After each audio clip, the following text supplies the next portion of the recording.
Welcome to easy learning 700। ये ECO 401 economics की short lecture series का दूसरा लेसन है जिसका टाइटल है इंट्रोडक्शन टू इकोनॉमिक्स और कंटिन्यूड। ये कंटिन्यूड है इंट्रोडक्शन टू इकोनॉमिक्स का जो पिछले लेसन से शुरू हुआ है।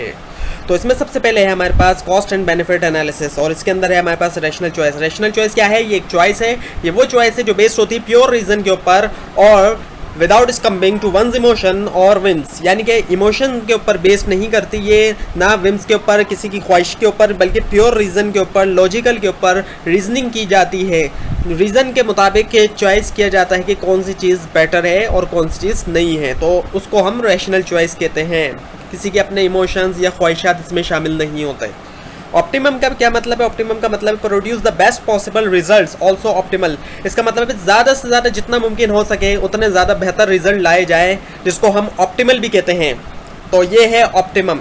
Equity in economics. इकोनॉमिक्स के अंदर इक्विटी का मतलब क्या होता है? इक्विटी का मतलब है इकोनॉमिक्स के अंदर ऐसी सिचुएशन जहाँ पे हर चीज़ को फेयरली या इक्वली यानी बराबर ट्रीट किया जा रहा है, फेयरली या इक्वली, तो उसको हम इक्विटी कहते हैं। इक्विटी का मतलब ये है इक्वली यानी कि बराबरी देना। तो बराबरी ट्रीट करना, किसी भी चीज़ को फेयरली ट्रीट करना, अनफेयर ना होना, किसी के भी साथ बाइस ना होना, उसको हम कहते हैं इक्विटी इन इकोनॉमिक्स। और नेपोटिज्म का क्या मतलब है?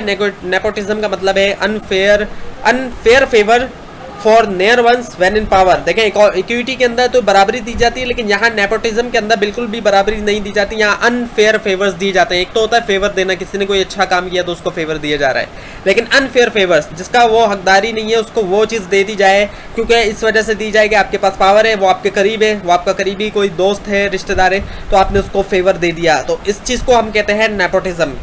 और रैशनल चॉइस क्या है? रैशनल चॉइस तो ये आ चुकी है ऊपर भी कि इसका मतलब है जो बेस्ड होती है प्योर रीज़न के ऊपर और इमोशन, और इसमें विम्स शामिल नहीं होती। अब बार्टर ट्रेड का क्या मतलब होता है? बार्टर ट्रेड का मतलब ये ट्रेड ही होती है, यानी कि तिजारत जिसको कहते हैं खरीदो फरोख्त, लेकिन ये non monetary system of trade. Non monetary का मतलब जिसमें पैसा शामिल नहीं है, सामान के बदले सामान को एक्सचेंज करना बार्टर ट्रेड कहलाता है। और पहले के दौर में जब पैसा ईजाद नहीं हुआ था, कई हज़ार साल पहले, तब जो है वो बार्टर ट्रेडिंग होती थी। अब है हमारे पास how consumer decides about optimal choice. Optimal choice के बारे में कंज्यूमर किस तरह डिसाइड करेगा कि कौन सी चॉइस ऑप्टिमल है। ये मैंने आपको बताया था ना, ऑप्टिमम का यानी कि बेस्ट पॉसिबल रिजल्ट। उसको बेस्ट पॉसिबल चॉइस कैसे लेगा? तो अब उसके लिए वो कंज्यूमर क्या करेगा? वो कॉस्ट एंड बेनिफिट एनालिसिस करेगा। कॉस्ट और बेनिफिट यानी कि कॉस्ट कम है और बेनिफिट ज़्यादा हैं, तो वही चॉइस वो करेगा। तो अब देखते हैं इसकी एग्जाम्पल। सपोज करें दो जॉब मिलती हैं, एक शख्स है, उसको दो जॉब मिल रही है। जॉब ए है लाहौर में और जॉब बी है गुजरांवाला में। दोनों की सैलरीज जो है वो कुछ इस तरह से है कि जॉब जो लाहौर वाली है उसके अंदर तो 15,000 सैलरी है और गुजरांवाला में 20,000। अब देखने में तो गुजरांवाला की सैलरी काफ़ी ज़्यादा है एज़ कम्पेयर टू लाहौर वाली जॉब की। लेकिन अगर हम बात करें ट्रांसपोर्टेशन कॉस्ट की, तो लाहौर वाली जॉब में तो सिर्फ 1,000 कॉस्ट आ रही है ट्रांसपोर्टेशन, जबकि गुजरांवाले में जो कॉस्ट आ रही है वो आ रही है ऑलमोस्ट 7,000। तो फिर ऐसी सिचुएशन में क्या होगा कि नेट बेनिफिट निकाला जाएगा। नेट बेनिफिट का मतलब है बेनिफिट माइनस कॉस्ट। जो बेनिफिट्स हैं उसमें से कॉस्ट को निकाल देंगे, यानी बेनिफिट का मतलब है सैलरी, सैलरी में से निकाल दिया कॉस्ट को। जब सैलरी में से कॉस्ट को निकाला तो बचे यहाँ 14,000 लाहौर वाली जॉब में, और गुजरांवाला में बचे सिर्फ में बचे 13,000। तो नेट बेनिफिट के हिसाब से गुजरांवाला की जॉब जो है वो बेटर नहीं है, लाहौर की जॉब बेटर है, जबकि दिखने में लग रहा था कि सैलरी के हिसाब से लाहौर की जॉब ज़्यादा बेटर नहीं है। तो ऐसे सिचुएशन में नेट बेनिफिट ज़्यादा है जॉब ए का, तो फिर रैशनल चॉइस यही है कि जॉब ए को सिलेक्ट किया जाए, सैलरी ना देखी जाए बल्कि और एक्सपेंसेस भी देखे जाए, कॉस्ट भी देखी जाए। तो ये कहलाएगी रैशनल चॉइस। सिर्फ ये नहीं देखा गया कि सैलरी ज़्यादा है तो वो जॉब कर ली जाए, बल्कि कॉस्ट को भी देखा गया कि अखराजात किसके ज़्यादा है। अच्छा, अब यही चीज़ प्रोड्यूसर भी डिसाइड करता है कि प्रोड्यूसर किस तरह ऑप्टिमल चॉइस करेगा, किस तरह से वो बेटर पॉसिबल डिसीजन ले सके। तो इसकी मिसाल कुछ इस तरह से दी गई है कि अगर कोई फर्म जो है वो ये सोचती है कि वो नई प्रोडक्शन करे जो है लाइन ऑफ कार की, तो क्या उसका ये करना अच्छा होगा या नहीं होगा? तो रैशनल डिसीजन इन्वॉल्व होता है cost and benefit of the car production. इसके लिए भी कॉस्ट और बेनिफिट देखना पड़ेगा कार प्रोडक्शन के लिए। तो कॉस्ट का क्या मतलब होगा?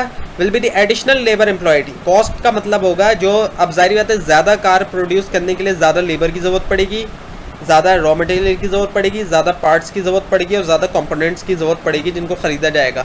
तो ये तमाम चीज़ें कॉस्ट में आ जाएंगी।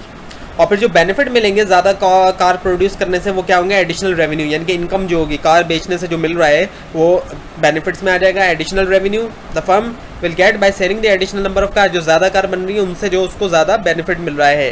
तो it will be profitable to invest if the revenue is greater than the cost, यानी कि अब जब ज़्यादा कार बनना शुरू हुई, जो खर्चा आया ज़्यादा कार बनने में, अगर वो खर्चा कम है और जो बेनिफिट्स मिल रहा है, जो एडिशनल रेवेन्यू मिल रहा है वो ज़्यादा मिल रहा है अगर कंपनी को, तो फिर ऐसे सिचुएशन में कंपनी के लिए फ़ायदेमंद होगा कि वो इन्वेस्ट करे ज़्यादा कार प्रोड्यूस करने में। अगर ज़्यादा कार प्रोड्यूस करने से उसको बेनिफिट्स कम मिलने, कॉस्ट उसकी ज़्यादा लग रही है, तो फिर ऐसे सिचुएशन में वो ऑप्टिमल चॉइस नहीं होगी वहाँ इन्वेस्ट करना। अच्छा, अपॉर्चुनिटी कॉस्ट का क्या मतलब है? अपॉर्चुनिटी कॉस्ट का मतलब है the cost, opportunity cost of a particular choice is the satisfaction that would have been derived from the next best alternative forgone, यानी कि ये वो सेटिस्फेक्शन होती है that would have been derived from the next best alternative forgone, यानी किसी एक काम को करना दूसरे काम को छोड़कर। तो जो दूसरा काम छोड़ा है उसका जो बेनिफिट लूज़ किया है, जो उससे बेनिफिट हो सकता था, वही अपॉर्चुनिटी कॉस्ट है। फॉर एग्जांपल अभी आप ये वीडियो देख रहे हैं, इस लेक्चर को सुन रहे हैं, अब इस लेक्चर की जगह आप कोई और वीडियो भी देख सकते थे, कुछ भी वीडियो देख सकते थे, आप उसमें टाइम स्पेंड कर सकते थे। तो आपने उस चीज़ को छोड़ा और इसको देखा, तो आपने ये कॉस्ट लगा, ये आपकी कॉस्ट है, आपकी कॉस्ट आई। इस वीडियो को देखने की कॉस्ट ही ये है कि आपने दूसरी वीडियो को छोड़ा, दूसरी वीडियो को देखना आपने छोड़ा, या अगर आप कोई और काम भी कर सकते थे, आप कोई गेम खेल सकते थे, तो उन सब चीज़ों को छोड़ना ही इस वीडियो को देखा आपने, तो ये एक कॉस्ट आई है। आपने कोई पैसे तो पे नहीं किए, लेकिन एक काम को छोड़ के दूसरे काम को करना, उसको ही हम अपॉर्चुनिटी कॉस्ट कहते हैं। कि एक काम को छोड़ने की जो कॉस्ट आई है दूसरे काम को करने के लिए, उसी को अपॉर्चुनिटी कॉस्ट कहा जाता है इकोनॉमिक्स के अंदर। अपॉर्चुनिटी कॉस्ट का मतलब पैसा नहीं है, लेकिन ये यही है कि एक काम का जो बेनिफिट्स है उसको छोड़ के दूसरा काम किया जा रहा है, उसको हम अपॉर्चुनिटी कॉस्ट कह रहे हैं। क्योंकि कोई दूसरा काम होता, उसका भी बेनिफिट कोई होता कुछ ना कुछ, तो उस काम को छोड़ दिया, तो उसका बेनिफिट को छोड़ने का की कॉस्ट आई, तो वो उस कॉस्ट के ऊपर देखा जा रहा है, इसको हम अपॉर्चुनिटी कॉस्ट कहते हैं। इसी तरह कंपनीज भी जब प्रोडक्शन करती है, फॉर एग्जाम्पल एक कंपनी ने लैपटॉप प्रोड्यूस किए फ़ोन की प्रोडक्शन को छोड़ के, एक कंपनी के पास दो चॉइस थी, उसने फ़ोन की प्रोडक्शन करे या लैपटॉप की, तो उसने फ़ोन की प्रोडक्शन को छोड़ के लैपटॉप की प्रोडक्शन कर दी। तो जो फ़ोन की प्रोडक्शन उसने छोड़ी लैपटॉप की प्रोडक्शन करने के लिए, तो ये उसकी अपॉर्चुनिटी कॉस्ट है कि उसने लैपटॉप की प्रोडक्शन की फ़ोन की प्रोडक्शन की को छोड़कर, तो इसको कहते हैं अपॉर्चुनिटी कॉस्ट को। अच्छा, मार्जिनल कॉस्ट और मार्जिनल बेनिफिट क्या होते हैं? मार्जिनल कॉस्ट का मतलब होता है increment to total cost of producing an additional unit of some good और सर्विसेज, यानी इंक्रीमेंट लगना, यानी कि इजाफा होना, जो टोटल कॉस्ट है उसके अंदर इजाफा हो जाना एडिशनल यूनिट प्रोड्यूस करने के लिए किसी भी गुड्स के। यानी फॉर एग्जांपल कार की मिसाल दे दो, एक कंपनी बना रही थी 10 यूनिट कार के, 10 यूनिट्स बन रहे थे वहाँ, 10 यूनिट बनने के लिए सपोज़ 1 मिलियन कॉस्ट आ रही थी। अब 1 मिलियन जो कॉस्ट आ रही थी, 11वां यूनिट बन रहा है, 11वां यूनिट बनने के लिए 1.1 मिलियन कॉस्ट आ रही है। अब जो 0.1 मिलियन नई कॉस्ट आ रही है उसको हम मार्जिनल कॉस्ट कहेंगे, यानी जो एक्स्ट्रा कॉस्ट अब शामिल हो गई एक्स्ट्रा यूनिट बनाने के लिए, किसी भी चीज़ की एक्स्ट्रा यूनिट बनाने के लिए जो एक्स्ट्रा कॉस्ट आएगी उसको हम मार्जिनल कॉस्ट कहते हैं। अब इसी तरह मार्जिनल बेनिफिट क्या है? is the increment of total benefit derived from consuming an additional unit or of goods or service। ये भी वही है, यानी एडिशनल बेनिफिट क्या हुआ? अब जो कार बन रही है, जो एडिशनल यूनिट बन रहा है, अब उससे एडिशनल जो फ़ायदा हो रहा है कंपनी को, उसको मार्जिनल बेनिफिट कहते हैं। उस टोटल बेनिफिट के अंदर जो एडिशनल बेनिफिट का इजाफा हुआ, नई कार बनने से, नई यूनिट बनने से 10 बन रही थी, उनका बेनिफिट हो रहा था, जो 11वां यूनिट बना उससे जो इजाफी बेनिफिट होना शुरू हुआ उसको हम मार्जिनल कहेंगे। तो मार्जिनल का मतलब ही होता है इजाफी, किसी चीज़ के अंदर इजाफी होना, उसको हम मार्जिनल कॉस्ट कहेंगे। अगर कॉस्ट हो रही है और बेनिफिट हो रहा है तो मार्जिनल बेनिफिट होगा। प्रोडक्शन पॉसिबिलिटी कर्व क्या है? प्रोडक्शन पॉसिबिलिटी कर्व एक कर्व होता है जो ज्वाइन करता है all the point showing the maximum amount of goods and service which a country can produce. ये वो कर्व है जो जिसके अंदर हम तमाम उन पॉइंट्स को ज्वाइन करते हैं जो शो करते हैं कि maximum amount of goods and service एक कंट्री कैन प्रोड्यूस। जो मैक्सिमम अमाउंट एक कंट्री प्रोड्यूस कर सकती है, जितने भी उसको लिमिटेड रिसोर्सेज मिले हैं और टेक्नोलॉजी मिले हैं, उसके साथ वो जितना मैक्सिमम प्रोड्यूस कर सकता है उसको हम पॉइंट्स बनाते जाते हैं और उनको हम एक कर्व की शक्ल दे जाते हैं। फॉर एग्जांपल अब यहाँ पे मैं आपको कर्व दिखाता हूँ, ये देखिए, ये मैक्सिमम अमाउंट है जो एक कंट्री प्रोड्यूस कर सकता है। ये कर्व इन्हीं पॉइंट्स को शो कर रहा है जो एक कंट्री प्रोड्यूस कर सकता है। इससे बाहर अगर हम देखें तो ये इम्पॉसिबल पॉइंट है, ये बी जो है, और ये ए जो है वो पॉइंट है जो मैक्सिमम से कम है। अब यहाँ टेबल के अंदर एग्जांपल समझते हैं। जैसे रिसोर्सेज जो मौजूद हैं किसी इकोनॉमी के अंदर, उसके मुताबिक दो यहाँ पे हमें प्रोडक्ट दी हुई हैं कि दो चीज़ें प्रोड्यूस हो सकती हैं, या तो राइस प्रोड्यूस कर लें या कॉटन प्रोड्यूस कर लें। अब अगर हम ए सेट देखें तो अगर किसी कंट्री में या किसी कंपनी के अंदर अगर राइस 0 प्रोड्यूस हो रहा है तो कॉटन के 10 यूनिट प्रोड्यूस हो रहे हैं। लेकिन अगर राइस का 1 यूनिट प्रोड्यूस किया तो फिर कॉटन का 1 यूनिट कम हो गया और कॉटन के 9 यूनिट प्रोड्यूस हो गए। इसी वजह से अपॉर्चुनिटी कॉस्ट जो आई एडिशनल यूनिट की वो 1 आई, यानी कि 1 यूनिट कम करना पड़ गया कॉटन का जब राइस का यूनिट प्रोड्यूस किया उस वजह से। इसी तरह से सी सेट के अंदर राइस के 2 यूनिट प्रोड्यूस हो रहे हैं और कॉटन के 7 यूनिट प्रोड्यूस हो रहे हैं। अब इस बार क्या हुआ, कॉटन के 2 यूनिट कम करना पड़ गए राइस के 1 यूनिट और ज़्यादा करने के लिए। इसी सिचुएशन में जो कॉस्ट आई अपॉर्चुनिटी कॉस्ट एडिशनल यूनिट की वो आई 2। अब इसी तरह यहाँ पर है राइस का 3रा यूनिट भी प्रोड्यूस किया जा रहा है, 1 और यूनिट में इजाफा हो गया राइस का, और कॉटन के अब जो है वो 7 से 4 यूनिट हो गए, यानी कि 3 यूनिट में कमी आ गई। तो फिर 3 यूनिट की जो कॉस्ट हो गई वो हो गई opportunity cost of additional unit 3 unit हो गए। अब इसी तरह अब आगे चल के राइस का 1 और यूनिट अगर हम प्रोड्यूस करते हैं तो फिर कॉटन जो है वो 0 हो गई, और अब जो अपॉर्चुनिटी कॉस्ट आ रही है एडिशनल यूनिट की वो है 4। तो के टेबल्स जो है वो डिफरेंट कॉम्बिनेशन शो कर रहा है सॉरी कि एक चीज़ जब ज़्यादा प्रोड्यूस की जा रही है तो दूसरी चीज़ में कमी आ रही है, क्योंकि रिसोर्सेज जो है वो लिमिटेड हैं।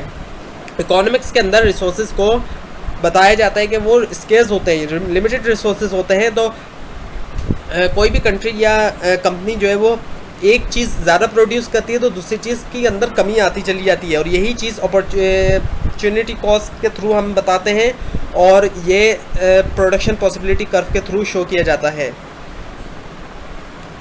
अच्छा, आप कर्व और उसका रिलेशनशिप मैक्रो इकोनॉमिक्स के हवाले से देखते हैं।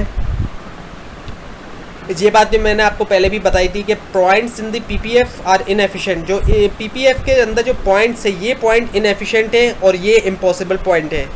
ये वो पॉइंट है जो मैक्सिमम पॉइंट है, यानी इतना ही प्रोड्यूस हो सकता है, इतनी ही चीज़ें प्रोड्यूस हो सकती है मैक्सिमम। ए पे अगर कोई ए का मतलब है यानी कि रिसोर्सेज को यूटिलाइज़ नहीं किया जा रहा प्रॉपर तरीके से। अगर हम मैक्रो इकोनॉमिक्स की एग्जांपल देखें तो 2 चीज़ें अगर हम प्रोड्यूस करते हैं कोई भी, तो अगर यहाँ पे प्रोड्यूस हो रही है ए पॉइंट पे तो इसका मतलब है कि रिसोर्सेज को सही तरह यूज़ नहीं किया जा रहा है। एम्प्लॉयज़ जो हैं कई सारे अनएम्प्लॉयड होंगे, मशीनरी सही तरह यूज़ नहीं की जा रही होंगी, इसी तरह से कई सारे और दूसरे रिसोर्सेज होंगे जिनको यूज़ नहीं किया जा रहा होगा। लेकिन अगर सारे रिसोर्सेज को यूज़ किया जाए तो ये चीज़ें प्रोड्यूस की जा सकती हैं, और जो बी वाला पॉइंट है वो अचीव नहीं हो सकता।